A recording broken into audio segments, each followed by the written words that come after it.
For countless generations, the Bible has stood as a foundational text, revered by billions as a source of profound faith, spiritual guidance, and moral inspiration.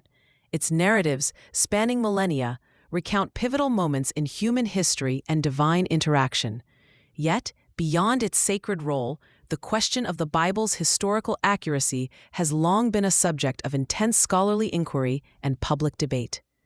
For some, the Bible's truth is solely a matter of belief, requiring no external validation.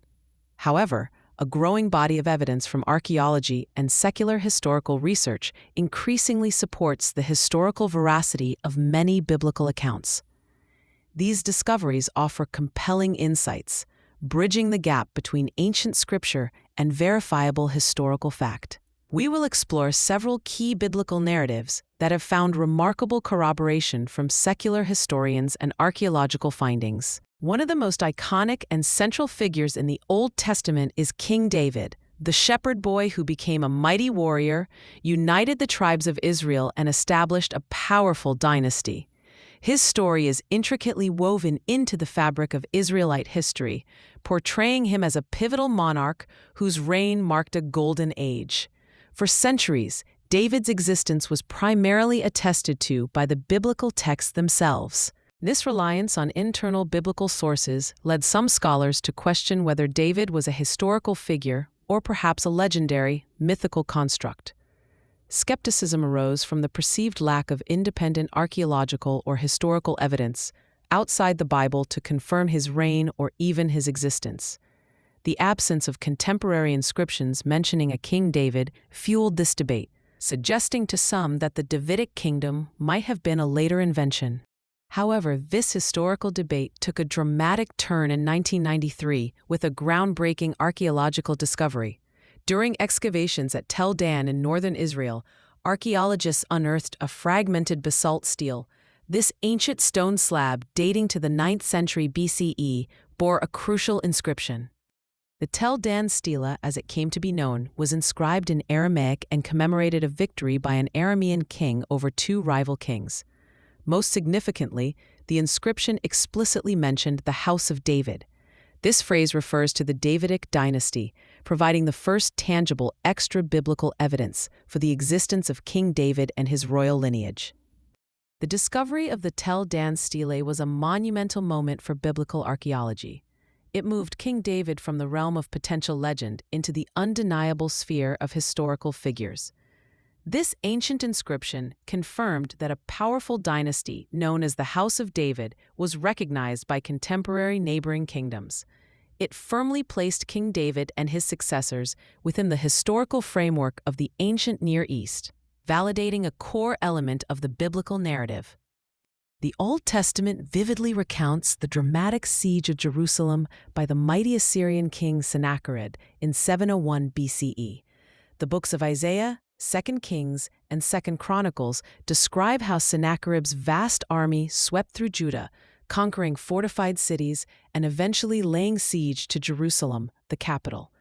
The biblical account portrays a miraculous deliverance where Jerusalem is spared from destruction not by military might, but by divine intervention, leading to the sudden withdrawal of the Assyrian forces. This extraordinary outcome, where Jerusalem alone withstands the Assyrian onslaught, has long fascinated scholars. While the Bible details the events from a Judean perspective, emphasizing God's protection, secular historical records from the Assyrian Empire provide a powerful, independent confirmation of this very siege. These Assyrian records offer a different perspective, naturally boasting of Sennacherib's military prowess and conquests. The most significant of these secular confirmations is the Taylor prism, also known as the Sennacherib prism. This hexagonal clay prism, discovered in the ruins of Nineveh, contains a detailed account of Sennacherib's military campaigns, including his third campaign against the Levant. The prism's inscription, written in Akkadian cuneiform, provides a first-hand account from the Assyrian king himself. The Taylor prism explicitly details Sennacherib's campaign against King Hezekiah of Judah. It describes how Sennacherib conquered 46 of Hezekiah's strong, walled cities and countless smaller settlements. Crucially, the The Prism then recounts the siege of Jerusalem, stating that Sennacherib shut up Hezekiah the Jew in his city like a caged bird. While the Assyrian account boasts of Hezekiah's tribute payment and Sennacherib's overwhelming victory, it notably does not claim to have captured Jerusalem itself. This omission, when contrasted with the detailed descriptions of other conquered cities, aligns remarkably with the biblical narrative of Jerusalem's survival. The Taylor Prism, therefore, serves as a powerful, independent historical document that confirms the central event of the siege of Jerusalem by Sennacherib, as described in the Bible. It provides a crucial external witness to a pivotal moment in ancient Judean history. The New Testament Gospels present a detailed account of the trial and crucifixion of Jesus of Nazareth, placing these events firmly under the authority of Pontius Pilate. Pilate is depicted as the Roman prefect or governor of Judea, the official who ultimately condemns Jesus to death. For centuries, the Gospels served as the primary source for information about Pilate's role in this pivotal moment of Christian history. However, like many figures mentioned in religious texts, the existence and specific role of Pontius Pilate were once subjects of historical scrutiny. While Roman historians occasionally mentioned governors, direct archaeological evidence for a figure like Pilate, specifically in Judea, was scarce for a long time. This led some to question the precise historical context of the Gospel narratives. A significant archaeological discovery in 1961 provided compelling secular evidence for Pilate's existence and his position in Judea. During excavations at Caesarea Maritima, the Roman administrative capital of Judea, archaeologists unearthed a limestone block. This stone, which had been reused in a later structure, bore a Latin inscription. The inscription on what became known as the Pilate Stone clearly identifies Pontius Pilate and states his title as prefect of Judea. This artifact provided the first direct inscriptional evidence from the Roman period confirming Pilate's historical presence and his specific administrative role in the province. It unequivocally established him as the Roman governor during the time of Jesus. Further corroboration for Pilate's historical presence and his governance during Jesus' time comes from additional historical sources. Roman historians such as Tacitus, in his Annals, explicitly mention Pontius Pilate in connection with the execution of Christ. Tacitus, writing in the early 2nd century CE, states that Christus, from whom the name had its origin, suffered the extreme penalty during the reign of Tiberius at the hands of one of our procurators, Pontius Pilatus. These combined pieces of evidence, the Pilate Stone and the writings of secular historians like Tacitus, provide robust confirmation of Pontius Pilate's historical reality and his authority in Judea during the early 1st century CE.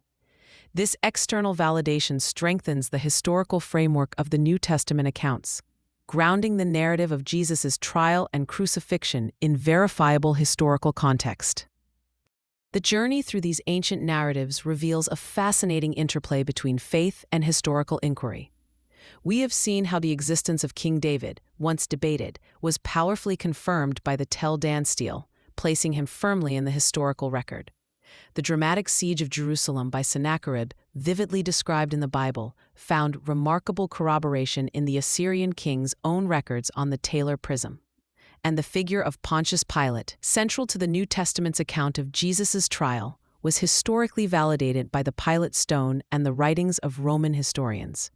These examples underscore a profound truth. While the Bible is undeniably a book of faith and spiritual revelation, it is also deeply rooted in historical events and real people. Archaeology and secular historical research continue to unearth evidence that aligns with and often illuminates the ancient world depicted in Scripture. This growing body of external evidence provides a richer, more nuanced understanding of the Bible's historical context. It is important to acknowledge that faith remains central to the spiritual understanding of the Bible for believers. However, the increasing support from archaeology and secular history offers compelling insights into the world in which these narratives unfolded. These discoveries do not diminish the spiritual significance of the texts. Rather, they enhance our appreciation for the historical depth and authenticity of the biblical record. The ongoing process of archaeological excavation and historical research continues to enrich our understanding of these ancient narratives. Each new discovery has the potential to shed further light on the world of the Bible, offering fresh perspectives and deeper insights into its enduring stories. The quest for historical truth, alongside spiritual understanding, continues to unfold. We invite you to share your thoughts on other compelling biblical accounts that you believe have strong historical or archaeological backing.